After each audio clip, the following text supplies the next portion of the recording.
যে কোনো সময় ত্রাণ সামগ্রী বিতরণ উদ্ধার কার্যক্রম পরিচালনার জন্য বাংলাদেশ বিমান বাহিনীর হেলিকপ্টার সমূহ প্রস্তুত রাখা হয়েছে। আজকে আমরা অলরেডি 10টা হেলিকপ্টার সর্টি করেছি এবং তার মধ্যে 600 থেকে 700 প্যাকেট আমরা এয়ার ড্রপ করেছি। সো আমি নিজে আজকে গিয়েছিলাম দেখার জন্যে। আসলেই পরিস্থিতি খুব ভয়াবহ। ঢাকার সাথে যে রাস্তা এবং রেল পুরোপুরি পানির নিচে দেখলাম নিমজ্জিত হয়ে গিয়েছে এবং অনেকেই স্ট্র্যান্ডেড হয়ে ছাদে এবং বিভিন্ন জায়গায় আছে। তো আমাদের হেলিকপ্টার দিয়ে আমরা ইমিডিয়েটলি আজকে এবং আগামী যে কয়দিন প্রয়োজন হয়, যতদিন না আমরা রোড কমিউনিকেশন স্ট্যাবলিশ করতে পারবো, আমরা চালিয়ে যাব আমাদের অপারেশন।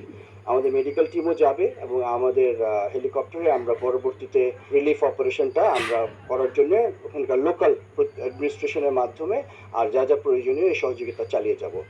এছাড়াও ইতিমধ্যে বাংলাদেশ বিমান বাহিনীর ডিজাস্টার ম্যানেজমেন্ট সেল চালু করা হয়েছে।